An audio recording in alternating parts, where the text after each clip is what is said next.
Muchas gracias, Jesús, por esta oración, por tus palabras y un saludo, por supuesto, a todos los que estéis ahí conectados. Me he puesto una visión lo más panorámica posible para estar viendo el mayor número de caras posibles, porque se extraña, ¿verdad? La falta también de ese contacto visual cuando estás hablando desde casa a todos vosotros. La verdad que añoro mucho, ¿no? Y echo en falta el poder tener ese contacto, esa interactuación que nos permite la cercanía, ¿no? Pero ahí me he puesto, gracias a estas herramientas, pues una pantalla muy panorámica, os veo a bastantes y agradezco muchísimo el poder estar viendo también vuestras caras. Por medio de él se os anuncia perdón de pecados, y que de todo aquello que por la ley de Moisés no pudisteis ser justificados, en él es justificado todo aquel que cree. Estas palabras resonaron en la sinagoga, fue el cierre del discurso de Pablo, y son las palabras que cada asistente se llevó ese día a su casa. Judíos y gentiles que asistieron a esa reunión de cada sábado en la sinagoga, escucharon este cierre de mensaje y fueron unas palabras que Pablo había contextualizado, en las que les había explicado la necesidad de un Salvador, dado que el pueblo, desde que fue escogido por Dios, no había hecho más que mostrar su incapacidad para ser salvos por sí mismos. La necesidad de un Salvador que tenía que llegar, porque aún todos esos reyes, todos esos jueces, todos los líderes, todos los profetas respetados por el pueblo demostraron no ser ese Salvador válido. Por eso Pablo anunció que ese Salvador era otro y que además había llegado, que no había que esperarle. Y que era un Salvador que cumplía las promesas, todo aquello que se había escrito de él, incluso lo aparentemente negativo o que no pareciera que no debía de acompañar a un Salvador, como era su propia muerte. Pero es que esa muerte también fue profetizada. Pero es que además fue un Salvador que no vio corrupción, como se profetizó, y fue resucitado. Un Salvador que otorgaba aquello que la ley de Moisés no podía otorgar, la justificación, el ser considerado justo. Ese fue el mensaje que Pablo llevó a la sinagoga ese día. Mensaje que tuvo todo ese tiempo a los que oyeron totalmente dando vueltas, pasando una noche quizás sin dormir, oyendo de nuevo en su mente este mensaje, porque sin duda que sembró en ellos mucha inquietud, muchas dudas, muchos años escuchando que la ley de Moisés era el camino para alcanzar esa justificación, muchos años escuchando que el gran rey David era ese libertador, o que si no lo era, el que fuese iba a ser un gran guerrero, vencedor, libertador, derrotador de los romanos, por ejemplo, y de repente llega Pablo a decirte que ese no es el rey que tienes que esperar, que ya ha llegado, que ha muerto, que te ha dado el perdón de pecados, cosa que no pudo hacer la ley de Moisés. Sin duda que ese mensaje sembraría mucha inquietud en todos los oyentes. Fue sin duda una semana de muchos comentarios en los círculos de la sinagoga, en los círculos familiares judíos, mucha inquietud en los mercados. Sin duda que fue un tema, como diríamos hoy, trending topic de esa semana en la ciudad. Y era un mensaje además que demandaba respuesta. Y hoy vamos a ver la respuesta que tuvo. Y como decía Valentín, estamos en el capítulo 13 de Hechos y vamos a ver la reacción o las consecuencias que tuvo este mensaje en los oyentes. Estamos en el capítulo 13 de Hechos y voy a leer el texto que nos ocupa hoy, lo voy a leer todo seguido. Es desde el versículo 42 del capítulo 13 de Hechos hasta el final del capítulo, versículo 52. Y nos dice este texto: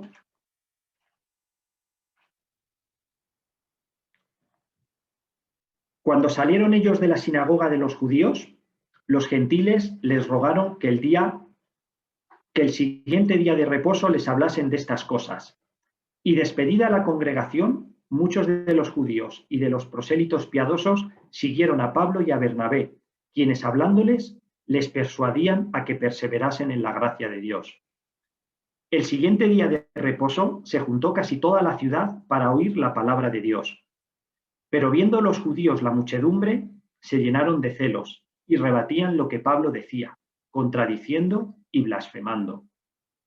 Entonces Pablo y Bernabé, hablando con denuedo, dijeron: A vosotros, a la verdad era necesario que se os hablase primero la palabra de Dios, mas puesto que la desecháis y no os juzgáis dignos de la vida eterna, he aquí nos volvemos a los gentiles. Porque así nos ha mandado el Señor, diciendo: Te he puesto para luz de los gentiles, a fin de que seas para salvación hasta lo último de la tierra.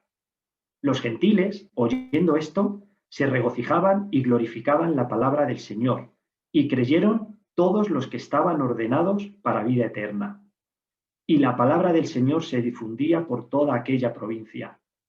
Pero los judíos instigaron a mujeres piadosas y distinguidas y a los principales de la ciudad, y levantaron persecución contra Pablo y Bernabé, y los expulsaron de sus límites. Ellos entonces, sacudiendo contra ellos el polvo de sus pies, llegaron a Iconio, y los discípulos estaban llenos de gozo y del Espíritu Santo. Vemos en primer lugar una respuesta positiva de parte de un grupo formado tanto por judíos como gentiles que tienen una respuesta de aceptación y de afirmación del mensaje de Pablo. Tienen además interés y acuden a él para inmediatamente después de la reunión continuar queriendo saber más, preguntando y además solicitándole, por favor, vuelve el sábado que viene para que vuelvas a tomar la palabra y nos puedas seguir hablando más de este mensaje. Vemos esta respuesta positiva al mensaje por parte de un grupo. Y la respuesta de Pablo y lo que les indica es que perseveren en la gracia de Dios.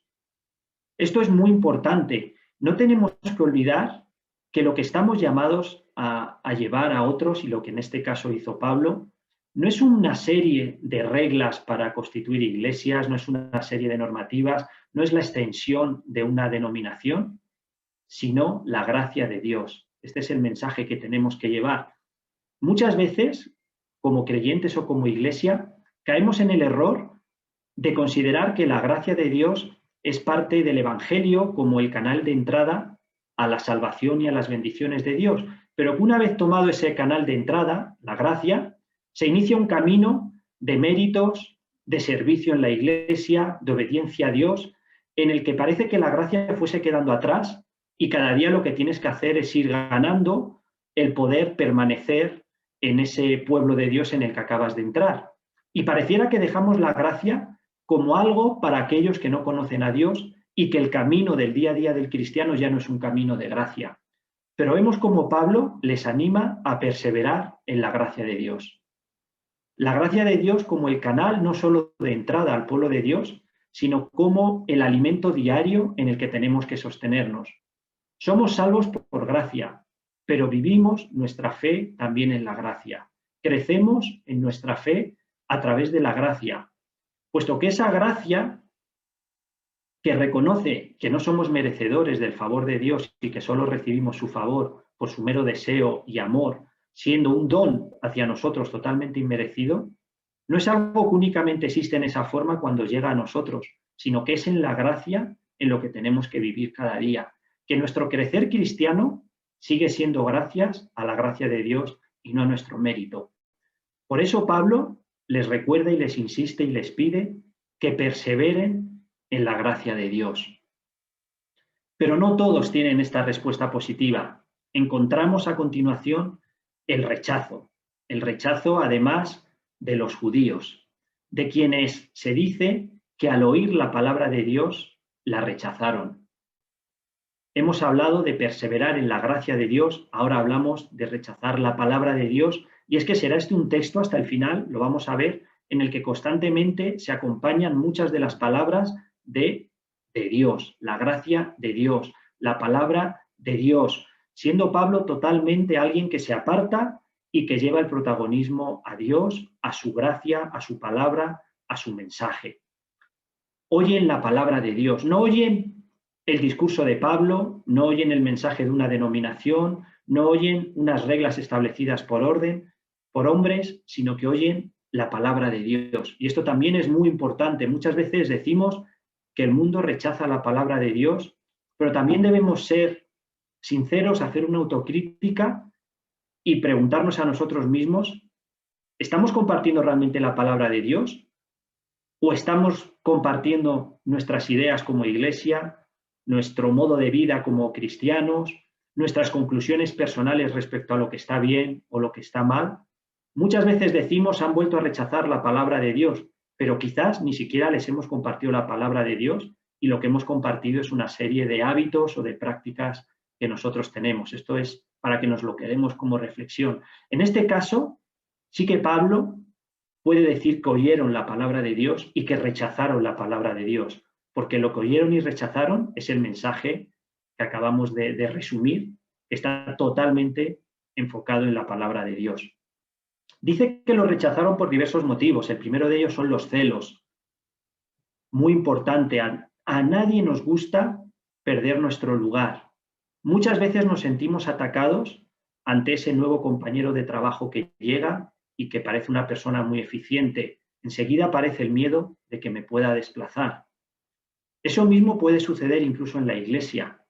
Llegan nuevas personas, pudieran ser ya hermanos, y puede parecer que van a desplazarte del lugar que tienes. Pueden ser incluso personas recién llegadas a la iglesia y a la fe, y que pudiera parecer que, oye, se está llenando la iglesia de nuevas personas, parece ser que las prácticas que teníamos, la confianza, el grupo que éramos tan unido, ante la llegada de nuevas personas, pueden surgir los celos y la preocupación a que desplacen tu lugar.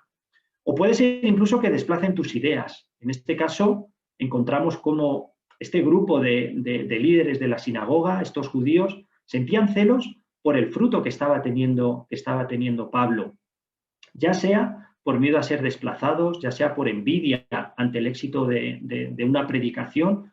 El caso es que surgen los celos y debemos también ser honestos y reconocer que esto es un peligro en el que nosotros también estamos inmersos y que tenemos que cuidar, porque pudiera ser incluso que sintiésemos lamentablemente celos ante ver el crecimiento de la palabra y la extensión del Evangelio, cuando a lo mejor lo que estamos enfocados es en nuestro crecimiento y que queremos que sea nuestro nombre el que figure. No solo celos, también hubo un rechazo intelectual. Dice que contradecían, que rebatían la palabra de Dios y que incluso blasfemaban. La blasfemia hace un énfasis en aquello que ataca las bases de tu fe. Cuando dices que alguien comete blasfemia, en este caso, por ejemplo, para un judío una blasfemia sería decir que Jesús era Dios. Ahí te acusarían de estar blasfemando, porque estabas, o ellos sentían que atacabas las bases de su fe. Por lo tanto, había también un rechazo intelectual en el que contradecían el mensaje de Pablo. Este mensaje de justificación, de perdón, era contradecido. Y me recordaba a algunos textos que encontrábamos en los Evangelios, lo cual nos muestra que esto no era nada nuevo. Voy a leer en Juan capítulo 9 una escena que os será familiar. Jesús acaba de sanar a un ciego de nacimiento. Este ciego está dando testimonio de lo que Jesús acaba de hacer con él. Estamos en el capítulo 9 del Evangelio de Juan, en el que se cuenta esta historia en la que Jesús sana a un ciego de nacimiento. Los fariseos acuden a interrogar a este ciego para preguntarle qué es lo que ha sucedido y tratar de tapar esta historia, puesto que saben que es una gran evidencia del poder de este Jesús. Y en el versículo 27, 28 y 29 vemos la conclusión de este interrogatorio. El ciego está diciendo, mira, yo solo sé que era ciego y ahora veo y discípulo de este Jesús me considero por lo que ha hecho en mi vida. Versículo 27 del capítulo 9 de Juan. Él les respondió, ya os lo he dicho y no habéis querido oír. ¿Por qué lo queréis oír otra vez? ¿Queréis también vosotros haceros sus discípulos? Y le injuriaron y dijeron, tú eres su discípulo, pero nosotros discípulos de Moisés somos. Nosotros sabemos que Dios ha hablado a Moisés, pero respecto a ese, no sabemos de dónde sea. El rechazo a Jesús ha sido algo que siempre ha estado ahí presente desde su llegada. En esta escena, en esta historia, vemos cómo orgullosamente los fariseos dicen, de ese De ese Jesús no sabemos nada. Nosotros, discípulos de Moisés, somos. El rechazo, la blasfemia, el contradecir el mensaje de Pablo era algo que siempre había estado presente. El considerar a Jesús como inferior a Moisés, el considerarse orgullosamente discípulos de Moisés y no seguidores de Cristo, era algo que siempre había estado presente. Y lo encontramos ahora en esta sinagoga no como algo nuevo, sino como algo que había sido el día a día de los judíos que rechazaban a Jesús. Pero hay un último motivo por el que rechazan el mensaje. Hemos visto los celos, hemos visto esa envidia ante el crecimiento de la palabra, por la llegada especialmente de tantos gentiles a la sinagoga. Hemos visto también un rechazo intelectual hacia la persona de Jesús y su mensaje. Pero ahora vemos un último motivo, dice el texto, que es que no se consideraban dignos de la vida eterna. El mensaje que Pablo acababa de compartir era un mensaje que efectivamente pudiera ser ridiculizado, puesto que era un mensaje muy sencillo. Hacía la salvación algo aparentemente muy sencillo. Justificado, hecho justo, perdón de pecados por la muerte de otro. Y tú no tenías que hacer nada. Probablemente todos estos asistentes a la sinagoga se reían y se burlaban diciendo, vaya mensaje más simple. Así que ese es el camino de la salvación. Tenemos a Moisés, a quien seguimos, cuyo camino de la salvación es toda una lista interminable de leyes, de reglas, de normas, de cosas difíciles de hacer, que verdaderamente convierten en todo un mérito alcanzar la salvación. Y tú vienes ahora a hablarnos de una salvación que se recibe por lo que otro ha hecho y yo no tengo que hacer absolutamente nada. No puede ser esa la salvación. No me digas que esa es la salvación que tengo que recibir. No se consideraban dignos de la salvación. Ellos mismos imponían un listón que les llevaba a no considerarse dignos de la salvación y afirmar que aquellos que dijesen que se podía ser salvo o que se podía afirmar que ya eres salvo por la sangre de Cristo, se estaban equivocando, puesto que nadie es digno de la salvación y Dios sabrá a quién tiene que salvar. Pero lo que Pablo afirmaba es que gracias a él, gracias a la muerte de Cristo, tenemos perdón de pecados y somos justificados. Podemos afirmar con seguridad y con rotundidad que somos salvos. Y este es el mensaje que es locura. El mensaje del Evangelio, la locura de la cruz. El mensaje que hace que incluso algunos lo rechacen porque les parece que no es un mensaje que les dé dignidad, no es un mensaje que les dé mérito y no es un mensaje que pueda estar a la altura de lo difícil que tendría que ser la salvación. Y es que al hombre le encanta conseguir las cosas por sí mismo. Al hombre le encanta poder llegar a la meta y decir que ha llegado por sí mismo, que lo ha logrado por su esfuerzo. Por eso un mensaje de salvación en Cristo era un mensaje ridiculizado. Al hombre le encanta poder llegar donde otros no llegan, poder conseguir algo por sí mismo que atraiga el aplauso de otros y el mérito, y no tener que dar las gracias a otro porque eres tú el que lo ha hecho. Por eso el mensaje de Pablo era un mensaje que consideraban indigno, y Pablo les dice, vosotros no os estáis considerando dignos de la salvación. Definitivamente rechazaron el mensaje. Y la respuesta que tuvo Pablo fue decirles, a vosotros era necesario que os hablase primero la palabra de Dios.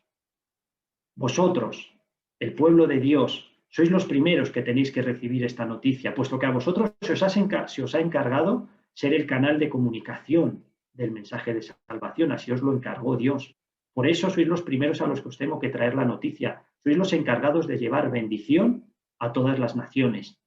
Pero dado que lo estáis rechazando, dice Pablo, yo ya he hecho lo que tenía que hacer, ahora nos volvemos a los gentiles. Y cita un texto de Isaías, dos textos más bien, en los que se dice que ya estaba profetizado, que tenían que ser luz a los gentiles y llevar el mensaje hasta lo último de la tierra. Por lo tanto, lo que Pablo estaba haciendo era lo que le había sido ordenado.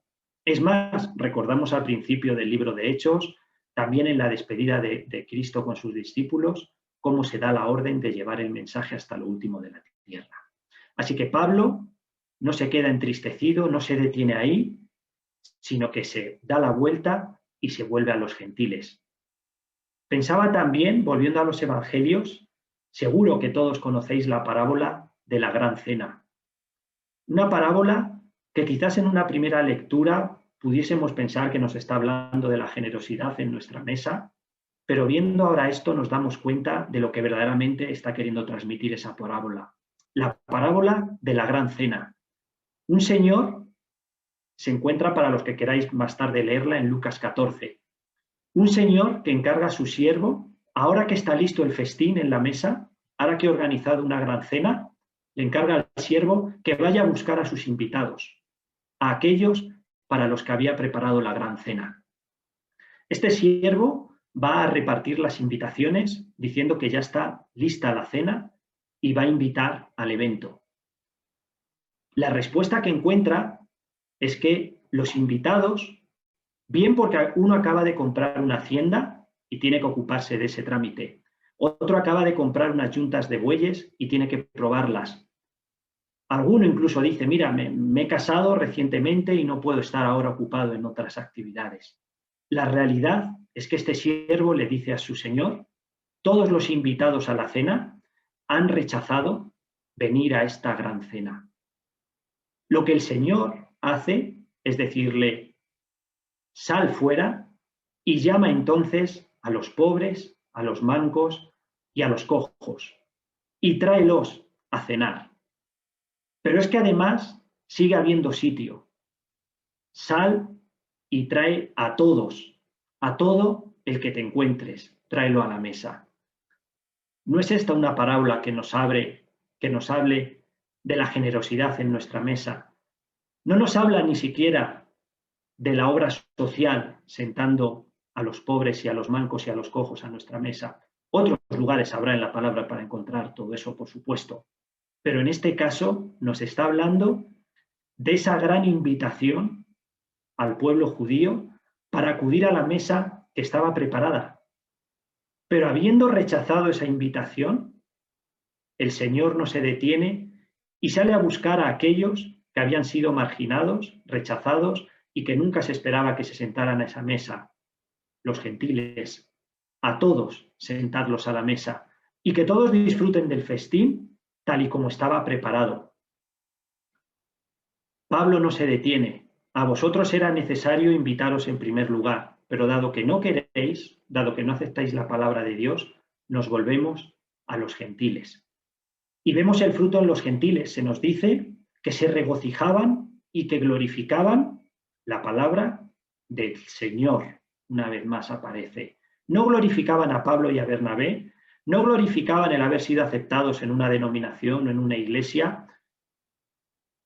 Lo que les daba gozo y glorificaban era la palabra del Señor. La palabra del Señor que traía justificación, perdón a sus vidas y que les invitaba a una mesa a disfrutar del gran banquete. Y dice que creyeron todos los que estaban ordenados para vida eterna. Será en otros textos de la palabra donde encontraremos mayor desarrollo de esta doctrina de la elección o de una ordenación previa para la vida eterna, como dice aquí. No es en este lugar donde se desarrolla esta doctrina, ni en este momento Pablo desarrolla esta doctrina, simplemente la menciona. Y precisamente la menciona aquí para mostrarnos que esto que estaba sucediendo no era una improvisación por parte de Dios. Que esto de que en esa sinagoga hubiese un grupo de gentiles que escuchase y que recibiesen la palabra del Señor, no era un parche en la historia, no era algo que estaba sucediendo por sorpresa, no era un plan B en las manos de Dios o no era una alternativa de segundo nivel a lo que hubiese sido el gran plan de Dios. Esto estaba completamente ordenado. Aquellos que creyeron eran los que estaban ordenados para vida eterna previamente. Dios no improvisa. Lo que estaba sucediendo estaba ordenado desde el principio, que los gentiles escucharían y creerían en la palabra de Dios. Y así lo encontramos desde el propio Génesis. Esta doctrina tiene una gran implicación para nosotros como pueblo, a nivel general, para, podemos decir, todas las naciones, y también como personas. Nos va a transmitir tranquilidad, nos va a transmitir seguridad, porque nuestro Dios es un Dios que tiene planes, es un Dios que ordena desde la eternidad, un Dios al que no le sorprende nada de lo que sucede, un Dios al que tenemos que dar las gracias por todo, porque todo viene de Él. Pero un Dios en el que podemos encontrar seguridad, porque nada le sorprende, porque no tiene que estar cambiando de plan, porque no tiene que estar improvisando, porque sus planes no son desafiados por nadie, porque sus planes, incluso aquello que aparentemente pudiera parecer en contra de su plan, es su plan. Encontramos seguridad en un Dios que gobierna, que ordena y que tiene soberanía.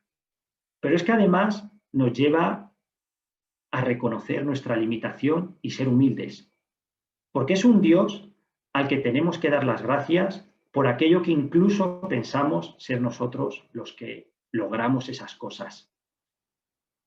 Ordenados para vida eterna, los gentiles y cada uno de los gentiles que creyó ese día.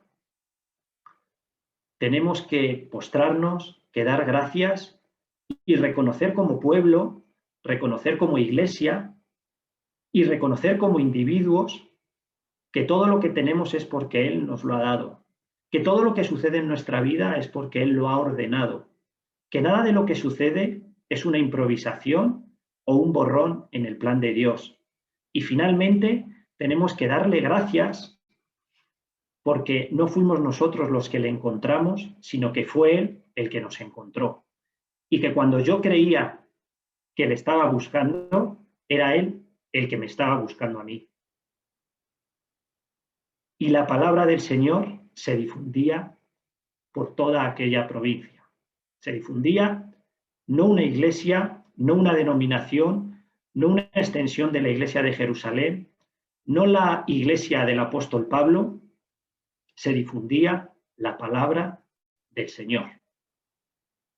Los judíos intentaron detenerlo. Dice que hablaron con líderes de la comunidad, con mujeres influyentes y que lograron incluso expulsar a Pablo y a Bernabé de la ciudad.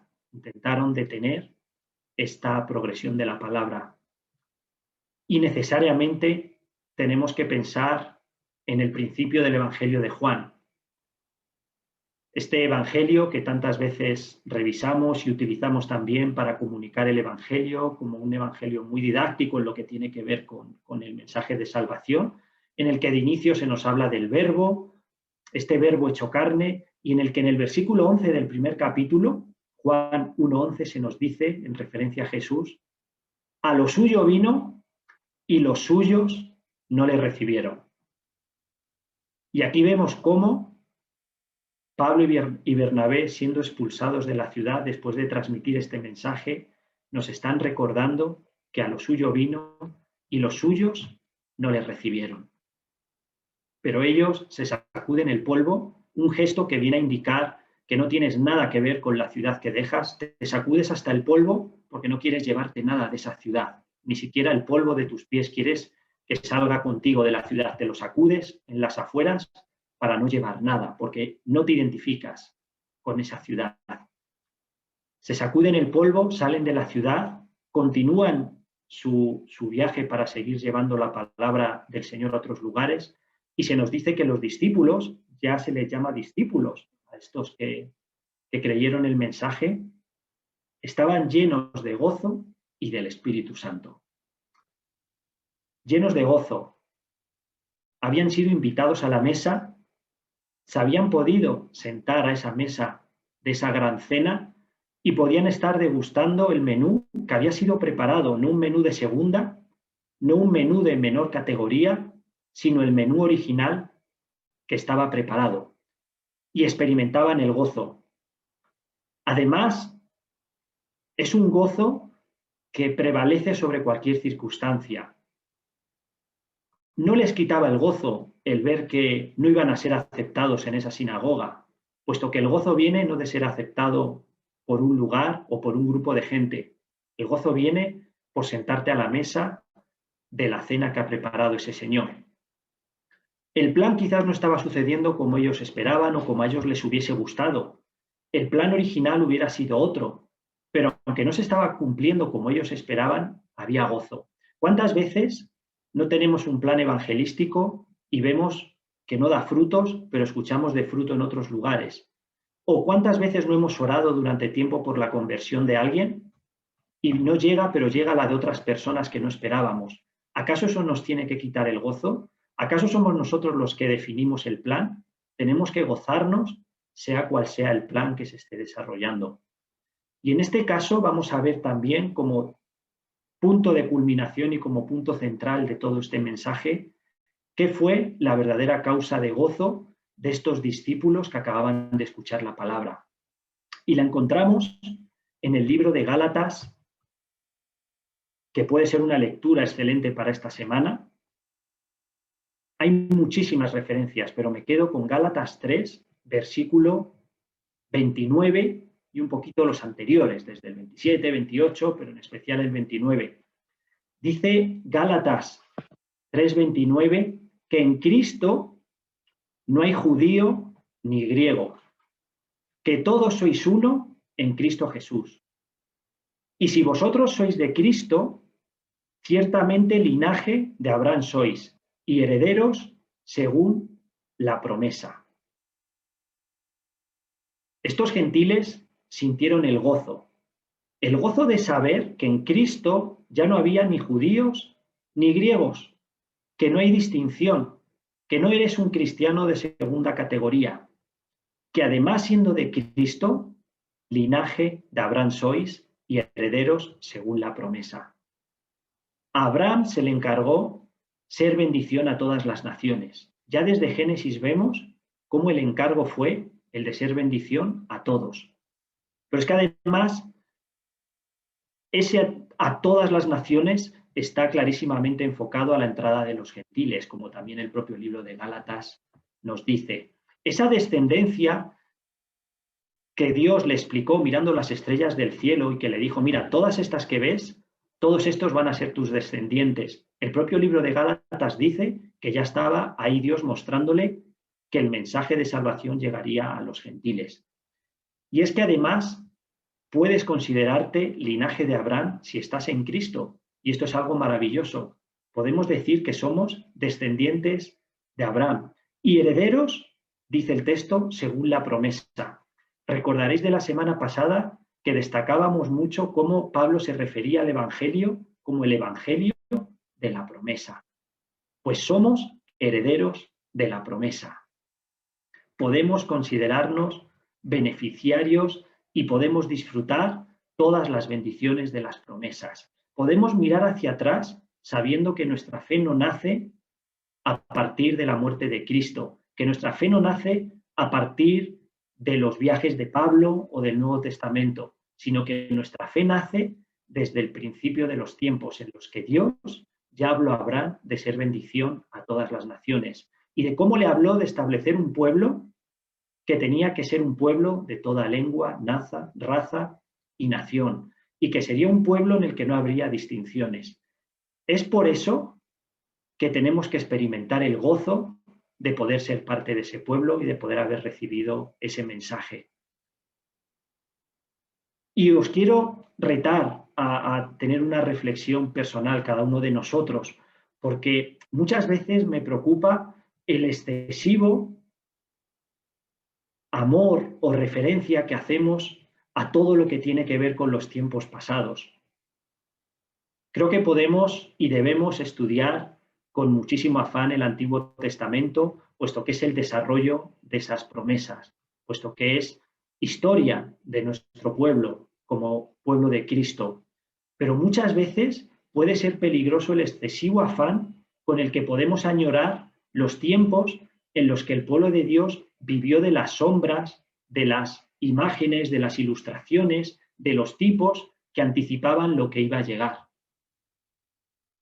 Lo que iba a llegar ha llegado y lo tenemos, ya ha llegado.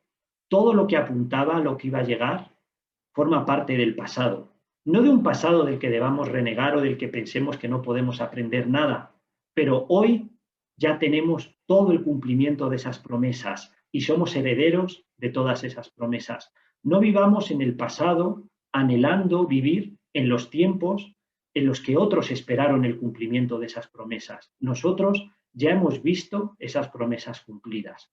Por ello, me gustaría lanzaros un poco el reto y el desafío de la reflexión de que cada uno medite con qué tipo de acercamiento está teniendo a todas esas ilustraciones, a todos esos tipos y a todas esas prácticas que no tenían otra función sino la de recordar al pueblo que algún día llegaría el Salvador. Nosotros podemos afirmar y celebrar que el Salvador ya ha llegado y que las promesas ya se han cumplido. Quiero dejaros esta semana una palabra: gozo. El gozo de saber que tenemos perdón en Cristo. El gozo de saber que hemos sido justificados. El gozo de saber que estamos sentados a esa mesa. Y el gozo de saber que linaje de Abraham somos y herederos según la promesa. Muchas gracias a todos y os deseo una feliz semana.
está.